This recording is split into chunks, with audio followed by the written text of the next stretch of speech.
Hello iron friends, मैं मालवादा ciliary coaching में आपका फिर से स्वागत करता हूं। और आज अपन पढ़ने वाले हैं अध्याय 3 कक्षा 10 प्रश्नावली 3 अपन पढ़ने वाले हैं। प्रश्नावली 3 है अपनी दो चर वाले रैखिक समीकरण युग्म। तो अपन ने इससे पहले पिछले वाली प्रश्नावली बहुपद पढ़ा था। अब बहुपद से रिलेटिव ये प्रश्नावली है। जिसने बहुपद पहले नहीं पढ़ा है वो पहले बहुपद पढ़े ताकि ये समझने में आसानी होगी आपको। ठीक है, तो इसको स्टार्ट करते हैं वापस अपन। तो देखते हैं कि दो चर वाले रैखिक समीकरण का मतलब क्या होता है। पहले अपन प्रश्नावली का नाम से चलते हैं। तो जिसको सभी वीडियो चाहिए तो अपने चैनल के प्लेलिस्ट में जाके सभी वीडियो प्राप्त कर सकता है। तो देखते हैं इसको दो चर वाले रैखिक समीकरण युग्म का मतलब क्या होता है। पहले तो ये बात लेते हैं, दो चर वाले दो चर, इसका नाम देखो पहले दो चर। तो यानी कि चर तो अपन ने पढ़े थे कि बीजीय व्यंजक जिनका मान निश्चित नहीं होता है, जिनका मान निश्चित नहीं होता उनको क्या कहते हैं, चर कहते हैं। क्या कहते हैं, चर कहते हैं। यानी कि मान निश्चित नहीं होता उन्हें क्या कहते हैं, अपन चर कहते हैं। ये चर होते हैं जैसे ए बी सी ऐसे करके एक्स वाई जेड, है ना, ये आदि सभी चर हैं, है ना, ऐसे लेके जेड तक सभी चर हैं, इनका मान कोई निश्चित नहीं है। अब देखते हैं रैखिक। अब रैखिक बहुपद भी पढ़ा था अपने, बहुपद से संबंधित रैखिक बहुपद की परिभाषा क्या थी। ऐसे बहुपद जिनके अधिकतम घात, ऐसे बहुपद जिनके चर की अधिकतम घात कितनी हो एक को, उन्हें क्या कहते हैं, रैखिक बहुपद। यानी कि यहाँ पे रैखिक का मतलब क्या हो गया, चर की अधिकतम घात कितनी हो एक को, उन्हें क्या कहते हैं, अपन रैखिक कहते हैं। इसके बाद देखते हैं समीकरण जिनके बराबर में जीरो, उन्हें क्या कहते हैं, समीकरण। यानी कि या बराबर भी हो या दो, जिसमें दो पक्ष हो, है ना, जिसमें दो पक्ष हो। कौन कौन सा, एक तो बायां पक्ष और एक दायां पक्ष। युग्म का मतलब होता है जोड़ा। युग्म का मतलब क्या होता है, युग्म का मतलब होता है जोड़ा। तो अपन किसके बारे में पढ़ने वाले हैं, चर के जो दो ऐसे समीकरण होंगे, दो ऐसे जो बीजीय व्यंजकों का जो जोड़ा होगा, उनके बारे में अपन पढ़ने वाले हैं। तो वीडियो के लास्ट तक जरूर बने रहना, अपन सभी देखने वाले हैं अभी ये जो। अब देखो, अब इसके व्यापक रूप भी देख लेते हैं। अब चर जो अपने जो दो चर वाले रैखिक समीकरण युग्म का व्यापक रूप होता है a1x plus b1y plus c1 बराबर 0। और दूसरा समीकरण होता है a2x plus b2y plus c2 बराबर 0। तो ये तो अपनी पहली समीकरण और ये दूसरी समीकरण, दोनों को मिलाकर क्या बन गया अपने पास, युग्म बन गया, युग्म बन गए। देखो यहाँ पे देखो चर की अधिकतम घात कितनी है, x की अधिकतम घात 1 है, y की अधिकतम घात 1 है। इसका मतलब क्या हुआ, ये रैखिक समीकरण युग्म है अपने पास। तो एक बार इनको नोट कर लो। इसके बाद देखते हैं इसका पहला उदाहरण। तो पहले उदाहरण से आपको सही समझ में आएगा। उदाहरण नंबर पहला मैं यहाँ पे बोर्ड पे लिख रहा हूँ, इसको मिटा के। ओके, तो अब लेते हैं उदाहरण नंबर 1। उदाहरण नंबर 1 क्या है, इसको एक बार मैं पढ़ के बता देता हूँ, यहाँ पे बोर्ड पे लिख देता हूँ। तो यहाँ पे आपको बोर्ड पे देखने को मिल रहा होगा, हम अनुच्छेद 3.1 में, अनुच्छेद 3.1 है अपने पेज नंबर 42 में, उसको पढ़ना अपन को, मैंने यहाँ पे लिख दिया है। तो अनुच्छेद एक उदाहरण देखो ना इसमें। तो इसमें क्या लिखा हुआ है, इसमें लिखा हुआ है अकेला अपने गांव के एक मेले में गई, वह एक चरखी की सवारी करना चाहती है और एक हुपला का खेल खेलना चाहती है। जितनी बार उसने हुपला खेल खेला, जितनी बार उसने हुपला खेल खेला उसकी आधी बार चरखी की सवारी की। यहाँ पे क्वेश्चन थोड़ा मिस प्रिंट है, ऐसा है कि यहाँ पे जितनी बार चरखी की सवारी की उसकी आधी बार हुपला खेल खेला, है ना। यहाँ पे थोड़ा सही करना इसको, क्वेश्चन सही है लेकिन आपका आंसर तब मिलेगा जब आप चरखी की सवारी का आधा करोगे, तब मिलेगा। यहाँ पे हुपला का सवारी का आधा कर रखा, ठीक है, हुपला खेल का आधा, है ना, ठीक है। तो खेलना चाहती हैं, यदि प्रत्येक बार की सवारी के लिए 3 रुपये तथा हुपला खेल के 4 रुपये हैं, तो आप कैसे ज्ञात करेंगे कि उसने कितनी बार चरखी की सवारी की और कितने बार हुपला खेल खेला, जबकि उसने इसके लिए कुल 20 रुपये खर्च किए। कुल कितने रुपए खर्च किए, तो मैं इसको क्वेश्चन को पहले यहाँ पे शॉर्ट में लिख देता हूँ तुम्हारे सामने। तो तुम्हारे सामने मैंने ये मेन क्वेश्चन था, यहाँ पे जो ग्रीन आपको दिखाई दे रहा है, यहाँ पे जो कलरफुल जो क्वेश्चन में, उनको मैंने सीधा शॉर्टकट कर लिख दिया। एक बार मैं वापस समझा देता हूँ। एक बार चरखी की सवारी के लिए उसे 3 रुपये देने पड़ते हैं। एक बार जो चरखी की सवारी करती है तो उसे 3 रुपये देना पड़ता है। और एक बार जो हुपला खेल खेलती है, यहाँ पे देखो, एक बार हुपला खेल खेलने का 4 रुपये लगता है और उसने मेले में कुल 20 रुपए खर्च किए। अब ये पूछ रहा है कि कितनी बार तो उसने हुपला खेल खेला है और कितनी बार चरखी की सवारी की है, ये अपन को याद करना है। तो अपन जो क्वेश्चन पूछ रहा है उसको कुछ मान लेते हैं। तो माना कि हुपला खेल खेला, हुपला खेल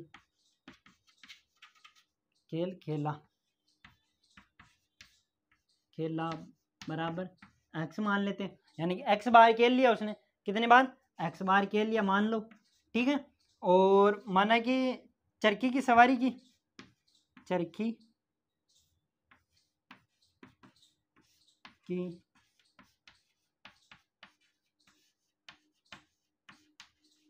चरखी की सवारी की बराबर वाई बार।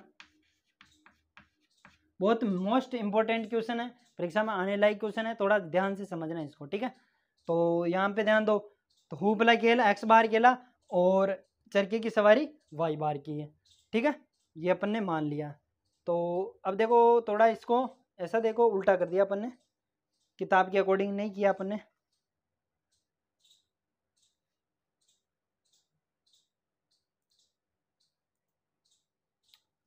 तो अभी देखो जो क्वेश्चन पूछा है ना उनको कुछ ना कुछ मान ले। तो माना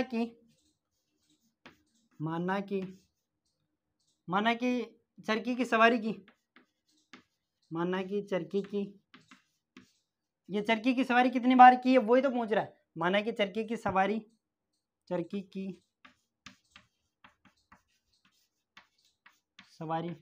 बराबर एक्स बार की, कितनी बार, एक्स बार की। माना कि चरखी की सवारी एक्स बार की और हुपला खेल खेला, माना कि हुपला खेल खेला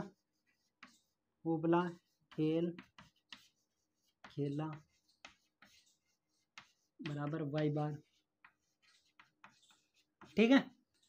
अब हुपला खेल खेला और चरखी की सवारी की अपन ने मान लिया है, जो पूछ रहा है उसको मान लेना अपन को, और कोई दिक्कत वाली बात है नहीं है। अब शर्त नंबर फर्स्ट देखते हैं।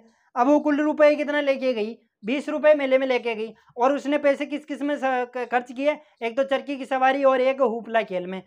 तो जैसे माना कि हुपला खेल में लगे रुपए, अब हुपला खेल जैसे चरखी की सवारी मान लो, जैसे उसने एक बार जैसे चरखी की सवारी की कितने रुपए हैं, चरखी की सवारी की 3 रुपए, और एक्स बार के लिए कितने रुपए हो गए, 3 एक्स रुपए, जितनी बार के लिए। जैसे आप भी मेले में जाते हो, आपने जैसे मानो कि एक बार चरखी खाई, डॉलर बोलते हैं अपने, एक बार चरखी खाई और उस चरखी के पैसे जैसे मान लो 20 रुपए, आपने 3 बार खा ली, तो कितने रुपए हुए, 60 रुपए, सीधा ना। तो यहाँ पे इसने कितनी बार, एक्स बार चरखी की सवारी की, तो 3 एक्स रुपए हो जाएगा इसका कुल, है ना।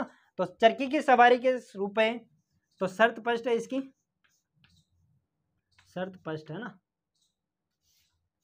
तो शर्त फर्स्ट में करना अपन को चरखी की सवारी बराबर प्लस के रुपए, है ना, चरखी की सवारी के रुपए मैं लिख देता हूं, चरखी की सवारी रुपए प्लस उपला खेल के रुपए।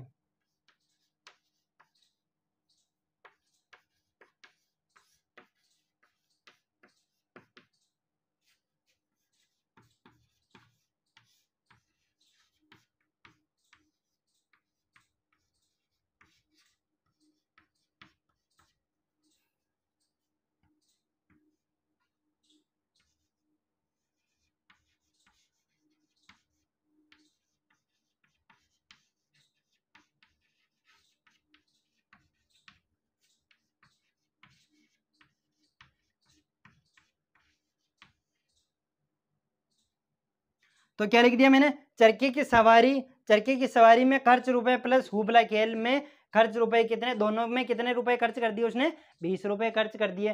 तो अब देखो चरखी की सवारी उसने एक्स बार की और एक बार के 3 रुपए, तो कितना हो गया 3 एक्स रुपए, प्लस हुबला खेल खेलने का एक बार का 4 रुपए है, तो उसने वाई बार खेला तो कितने रुपए हो गए 4 वाई रुपए, बराबर दोनों को मिला के कितना हो गया 20 रुपए। समीकरण नंबर फर्स्ट अपनी कंप्लीट हो गई, ठीक है, समीकरण फर्स्ट कंप्लीट हुई। अब सेकंड समीकरण भी देखते हैं। तो सेकंड समीकरण में सेकंड शर्त करनी पड़ेगी, तो मैं इस क्वेश्चन को हटा देता हूं।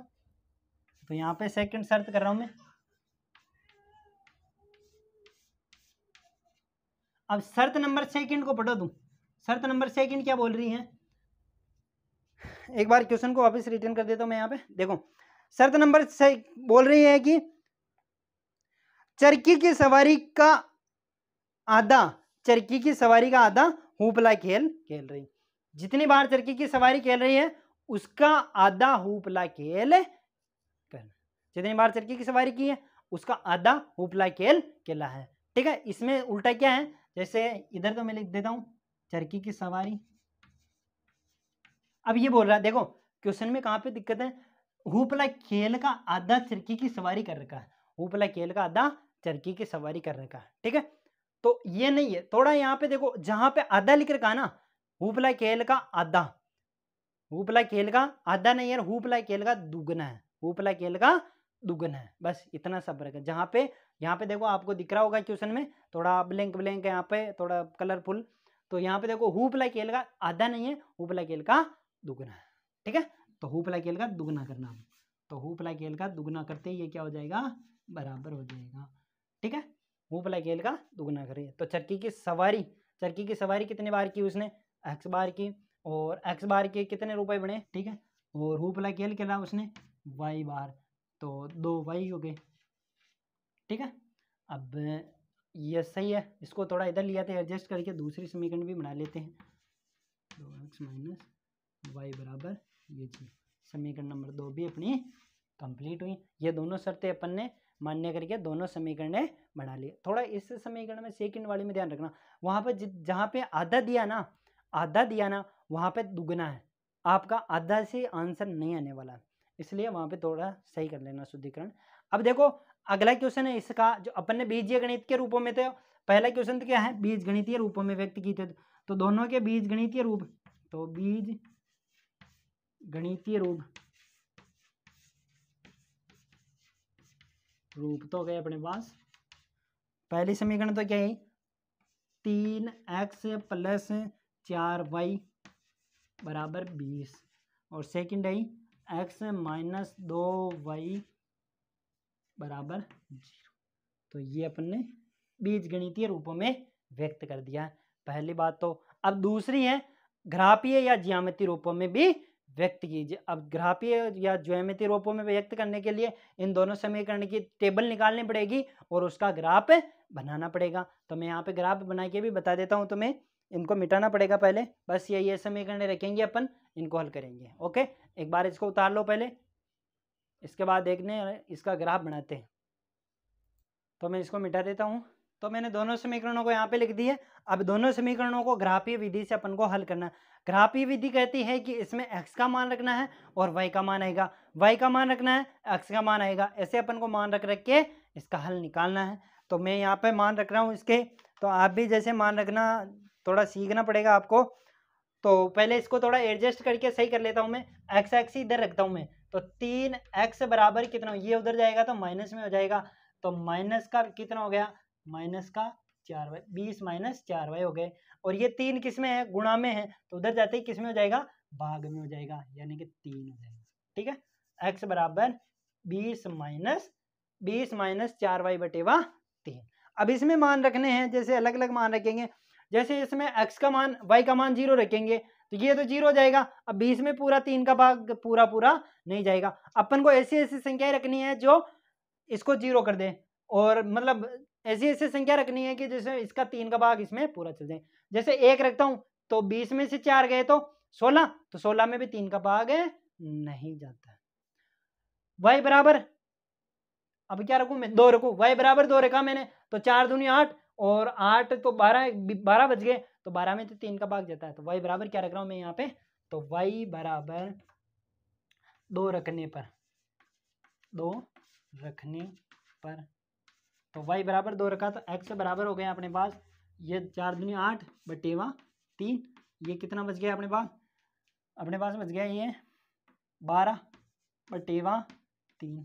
तो x बराबर क्या आ गया, 4 3 3 चौक 12, तो x बराबर आ गया 4।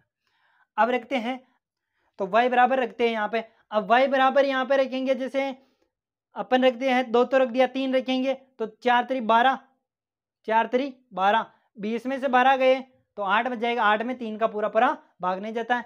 5 रखते हैं तो 5 चौक 20, 20 में से 20 गए तो 0, तो y बराबर 5 रखने पर, गलत हो गया, y बराबर 5 रखने पर, y बराबर 5 रखा, तो x बराबर क्या आ गया अपने पास 20 इसको 4 से गुणा किया तो 20, 4×5 20/3, क्या बच गया अपने पास 0/3 यानी कि 3।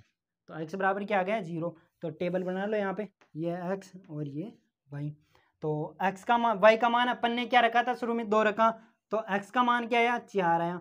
x का मान अपन ने क्या रखा 5 रखा, y का मान 5 रखा, तो x का मान 0 आ गया अपने पास।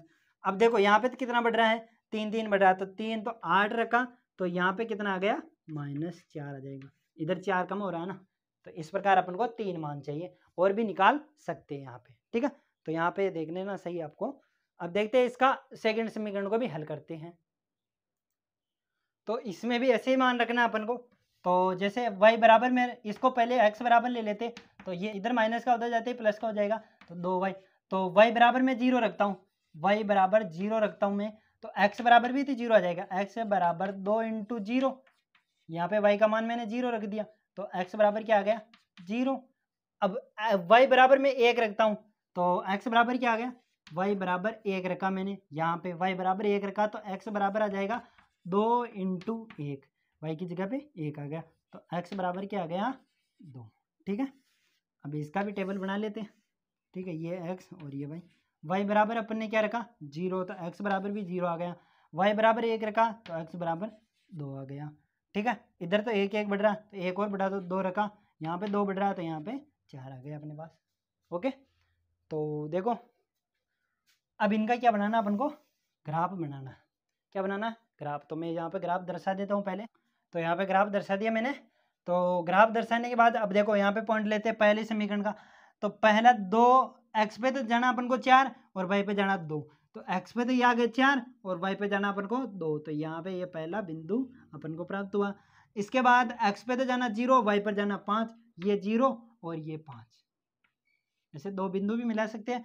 और यहाँ पे जाना -4, तो -4 यहाँ पे होगा, तो -4 और ऊपर कितना जाना 8, तो ये समथिंग यहाँ पे होगा ये 8, ठीक है। अब इन तीनों को बिंदुओं को मिला दो, तीनों बिंदुओं को मिला दिया मैंने। तीनों बिंदुओं को मिलाने के बाद क्या करना है, जो समीकरण है अपनी उस समीकरण, किस समीकरण का है ये, इस समीकरण का, तो 3x + 4y बराबर 20 वाली ये अपन ने समीकरण दर्शा दी है। अब सेकंड समीकरण x पे तो 0 और y पे भी 0, तो पहला बिंदु तो ये मिल गया अपन को, ठीक है। और सेकंड x पे 1 और सॉरी x पे 2 और y पे 1, तो x पे तो ये 2 और y पे 1 यानी कि ये बिंदु। तीसरा है x पे 2 और y पे 4, सॉरी x पे 4, तीसरा है x पे 4 और y पे 2, तो x पे तो यहाँ पे 4 आ गया और y पे ये में यहाँ पे 2 आ गया, ये पहले ही दर्शाया गया बिंदु है, तो ये इसका कटान बिंदु, दोनों रेखाओं का कटान बिंदु हो गया अपने पास। तो ये तो क्या है 4,2 और ये 0 0 ये है अपने पास मूल बिंदु, और ये है 2,1 और ये अपना 0,5 बिंदु, ठीक है। ये अपन ने बिंदु भी दर्शा दिए। और ये कौन सी समीकरण है, ये है x - 2y बराबर 0, तो ये अपन ने ग्राफ दर्शा दिया है। इस प्रकार अपना ग्राफ बनने वाला है। तो बस इतना सा काम करना अपन को। पहले क्या करना है, दोनों पहले तो बीजीय व्यंजकों के रूप में अपन को व्यक्त करना है, यानी कि XY के रूप में निकाला था, अब उसको हल किया अपन ने। हल करने के बाद दो अपने पास टेबल आई, टेबल आने के बाद उसका अपन ने ग्राफ बना लिया, अपना क्वेश्चन कंप्लीट हुआ है। अब देखने वाला है इसका नेक्स्ट क्वेश्चन।